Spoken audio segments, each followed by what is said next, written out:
There is a kind of a chaotic geopolitical situation where there are retaliatory tariffs, there are statements coming in, contradictory statements coming in which direction we are headed? I think we are headed in the direction of significant chaos. And do you feel that it's going to help the Make America Great Again, the MAGA, the whole idea that Trump has been vociferously and emphatically is talking about from the various platforms? Do you feel that this whole concept and idea of imposing tariffs is going to help US? Economic logic tells us that it won't. And we are already seeing also the cost of living rising in the US. It can be counterproductive. For example, in automobiles, we have seen there is a concern in the US. If on 2nd April the good news doesn't flow from US as far as India is concerned, how should we tackle it? In some ways, there is an automaticity to the reaction of countries. India will also impose some reciprocal sanctions,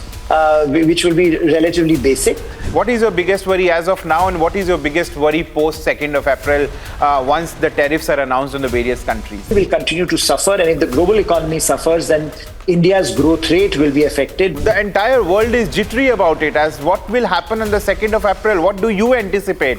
It's very unfortunate that he feels that tariffs are the way to go, because tariffs generally are not seen as a very healthy sign. They are seen as a dampener on global economic activity. Do you feel that he will not be as stricter with India as he will be with other countries? Do you feel that India is quite insulated from whatever turmoil that we are witnessing as far as tariffs are concerned? For India, again, it is he may discard them, because Mr. Trump has been known to discard old assumptions and old arrangements. Do you feel that the world trading system will survive Trump's tariffs, and what is going to change as far as global politics is concerned after April 2nd? Is that the damage and the lasting damage that the global economic multilateral arrangement will see from Mr. Trump now will have perhaps a fundamentally disruptive effect, because we have already been witnessing a gradual weakening of the global economic order. Hello and welcome. You're watching Republic TV and Republic Business. We know 1st April is an April Fool Day, but 2nd April, which is one of the most important dates entire world is watching out for and is called as a Liberation Day by the Donald Trump, the President of United States, on the day on which he's going to announce the tariffs on various countries. So what it means for geopolitics, how it will pan out, and the implications of it. To decode all these things, we are joined in by Mr. Harsh V. Pant, who is a Vice President, Studies and Foreign Policy at ORF, and also the Professor of International Relations at King's College London. Thank you, Mr. Pant, for joining us and speaking to us and sparing time out. Thank you for having me. How do you see this tariff war that we are seeing? The kind of the entire world is jittery about it. As what will happen on the 2nd of April? What do you anticipate?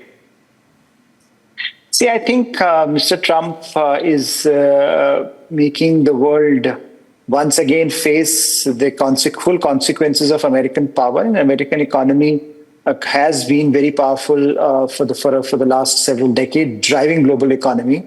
It's very unfortunate that he feels that tariffs are the way to go, because tariffs generally are not seen as a very healthy sign. They are seen as a dampener on global economic activity. But he's using that tariffs as a tool not only to make his case that America has been taken advantage of, which he believes that the global economic system has made a fool of the Americans and have driven them towards impoverishment because the manufacturing has gotten out of America. He feels that tariffs are the best way to protect those industries and create employment for Americans.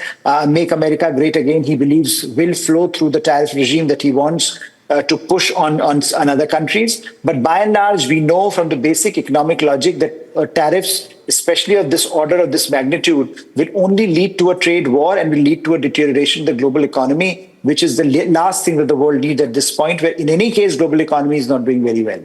Right. And so considering the relation that we share with the US, do you feel that he will not be as stricter with India as he will be with other countries? Do you feel that India is quite insulated from whatever turmoil that we are witnessing as far as tariffs are concerned? I think we don't know, but certainly we are better positioned because we have had the first mover advantage. Prime Minister Modi visited Mr. Trump, and in some ways he has laid out a joint framework with Mr. Trump about the economic relationship that India wants to develop with the US, and pushing Mr. Trump in that direction. He has allowed for some time for India. Again, it is he may discard them, because Mr. Trump has been known to discard old assumptions and old arrangements. But in this particular case, I feel that India's claim is strong, because what India will be telling the Americans that, look, we are in any case negotiating a bilateral trade agreement. So you have to understand that the logic of tariffs, if applied right now, will lead to difficulties in the conclusion of that bilateral trade agreement, which the first phase of which is to conclude in the autumn, according to Mr. Trump and Mr. Modi's joint statement. So I think somewhere down the line that has brought us some time, and hopefully India will be able to convince Mr. Trump that that imposing tariffs, like he will be doing on other countries at this juncture, would be a bad idea for the broader agreement, which he believes will be beneficial for India-US relationship and for US in general. And I think he has repeatedly said that, look, I understand that Mr. Modi is a better negotiator. He's great. He's just, I think even today he has made this point about Mr. Modi being a very smart politician. We have a very good leader, he has said. So in a sense, I think he understands that India is coming from a different position. India is coming from a position of strength into these negotiations. But we don't know with any degree of finality as to how he would react, because he believes on whims and fancies in some ways. He goes by his instincts. And it is possible that he might think that putting pressure on India before negotiations by imposing these tariffs might also be a good idea. Right. And so what is your sense? Do you feel that the world trading system will survive Trump's tariffs? And what is going to change as far as global politics is concerned after April 2nd? See, we are already into a phase where the World Trade Organization is no longer working, where the trade arrangements that were put in place with great degree of difficulty through a multilateral process have been discarded. Countries are increasingly interested in negotiating bilaterally with each other as well as with Mr. Trump. So I think we are already in a phase where global economy is not looking at a multilateral system pushing the global economic governance agenda. It is being negotiated bilaterally, including our foreign minister has said that everything is under negotiation at this point. Whether you talk of trade, whether you talk of tariffs, whether you talk of investments, whether you talk of technology. So everything is being renegotiated as we speak. And in that context, I think it's, what we are going to see certainly is that the damage and the lasting damage that the global economic multilateral arrangement will see from Mr. Trump now will have perhaps a fundamentally disruptive effect, because we have already been witnessing a gradual weakening of the global economic order, something that Mr. Trump started in his first term. It was continued by Biden administration. And now with Trump 2.0 continuing and accelerating that process, I think we are in for a fundamentally disruptive phase. Right. And so this is the second term that we are witnessing as of Donald Trump is concerned. In the first term also, he was very much possessive about the tariffs, and he went on imposing tariffs on China and many other countries. And in the second, it's like it's more of a broad-based kind of a thing that he has adopted. His strategy has broadened. So what is the kind of a difference that you see in the first term to the second term? Well, as you rightly say, in the first term, he was more focused on China, although he imposed tariffs on other countries, including on India to a limited extent at that point. But they were fairly limited. They were sectoral. They were not really across the board. In this particular case, he has always believed that tariffs are a great instrument of economic correction, which he believes is needed in the global economic order in favor of the US. And particularly in generating manufacturing and in redeveloping America's manufacturing base.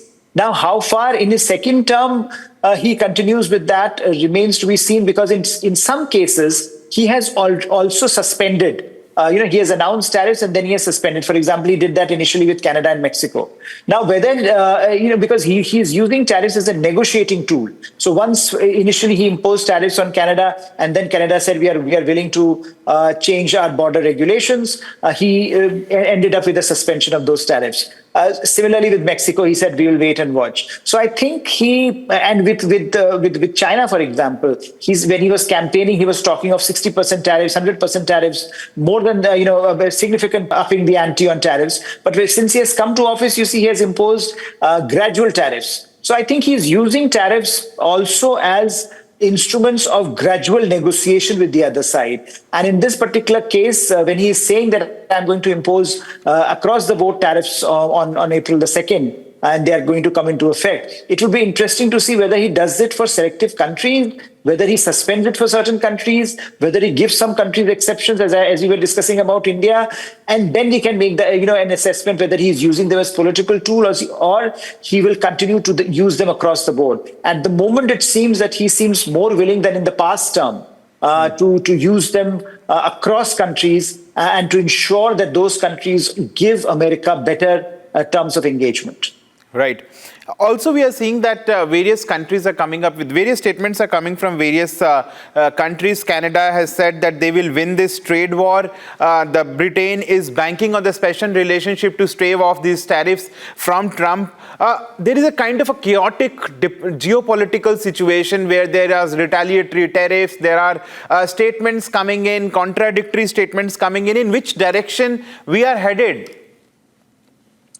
I think we are headed in the direction of significant chaos because, when the whole point of having a global multilateral arrangement, a World Trade Organization, was to ensure that there is predictability in global economic relations. If countries do not have predictability, and there will be no sustainability in policies. And I think Mr. Trump, by unleashing these tariffs, is ensuring that countries are going to look more and more inwards. Countries are going to be very skeptical of any kind of a global economic arrangement being useful for them, and therefore are going to rely on unilateral actions or bilateral actions. So in some cases, America imposes tariffs, other countries also impose reciprocal tariffs, just as Canada did, or just as Chinese have done. And I think last time also in Trump 1.2, when America had imposed certain tariffs on India, India had imposed equal reciprocal tariffs on the US, and the matter ended there. But I think this time around, he seems more intent on driving through these tariffs towards a process where a larger global response might be needed. And unfortunately, most countries at this point are interested in bilateral engagement with Mr. Trump for their own reasons, and all those reasons are based on their national interest. And I think given that we are going to see greater bilateral engagement of Mr. Trump, we are, I think, in a period where more chaos will ensue and more unpredictability will come, volatility will come in the global economy order. And you are seeing the markets the world over react to that volatility, to that unpredictability. And do you feel that it's going to help the Make America Great Again, the MAGA, the whole idea that Trump has been vociferously and emphatically is talking about from the various platforms? Do you feel that this whole concept and idea of imposing tariffs is going to help US?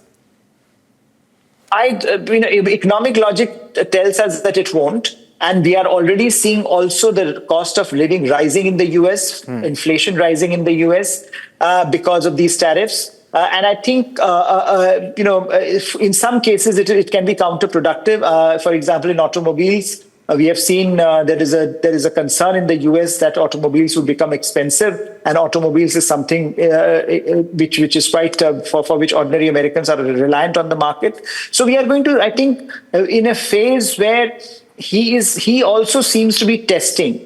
He's also very conscious. Trump is very conscious of how market behaves. So maybe he will see the market reaction and he'll come back to a more normal process. But at the moment, he's certainly going all out when it comes to tariffs. And there is no evidence historically or on the basis of economic theory that tells us that such kind of massive unleashing of tariffs is going to create greater manufacturing in the US. We have not seen that happen in the past. And it's very unlikely that in and of itself it will generate. I think what it is going to do is to make certain countries more aware of the negative aspects of of economic globalization, and therefore correct some of the imbalances in that economic globalization, which is certainly something that Mr. Trump has been able to achieve by targeting countries, by allowing his MAGA base to dominate the discourse, and by using a political argument to push in the economic realm, where today trade cooperation, for example, is seen as negative.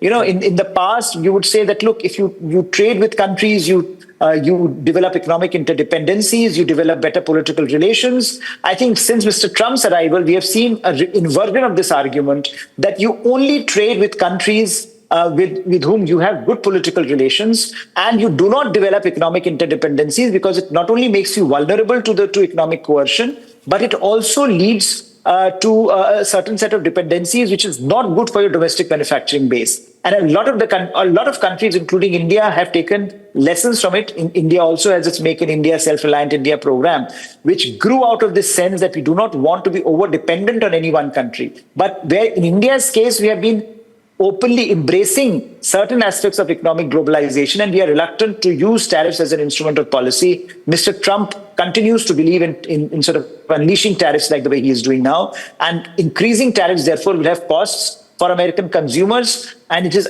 unclear whether it will lead to a resurgence of manufacturing base in the US, as he thinks it should, and it might. Right. And so last two questions. Hypothetically, if on 2nd April, the good news doesn't flow from US as far as India is concerned, how should we tackle it? See, I think in some ways there is an automaticity to the reaction of countries. India will also impose some reciprocal sanctions, which will be relatively basic. So, which India had done in the past. Now, which sectors India targets, I think, depends on the kinds of conversations we are having with the US on the bilateral trade agreement, because it's a very complicated agreement. We have already started negotiations, and we would not want that whole negotiating process to come to an end. We would want those negotiations to conclude early. We would want to get some positive outcome of it. So I think we will be also careful. While we want to draw certain red lines, we will also push back. But I think how much we push back and to what extent would depend on how the negotiations so far on the BTA have progressed. Right, right. And so what is the biggest worry as far as this whole tariff war, the trade escalation, and entire geopolitical chaos that we are witnessing across the world? What is your biggest worry as of now, and what is your biggest worry post 2nd of April once the tariffs are announced on the various countries? See, I think the biggest worry for a country like India, which is still developing its economy, which wants to grow fast, is that in this age where tariffs are being used this recklessly by the single most powerful global economy, the global economy will continue to suffer. And if the global economy suffers, then India's growth rate will be affected, because India relies on a larger, favorable global outcome to sustain its economic growth. And if the global economy is not favorable, then it is very unlikely that India will be able to achieve the 7, 8, 9% rates of growth that Indian policymakers want. And India should, if India has to achieve the $10 trillion economy mark over the next 5 years. So I think that's the biggest worry at this juncture from an Indian perspective. Right. Thank you so much, sir, for sparing time out. And I think I will speak to you once again after April 2nd to sort of decode what exactly has happened and how it's going to impact further. Thank you so much for sparing time out, especially on Saturday. Thank you so much. Thank you.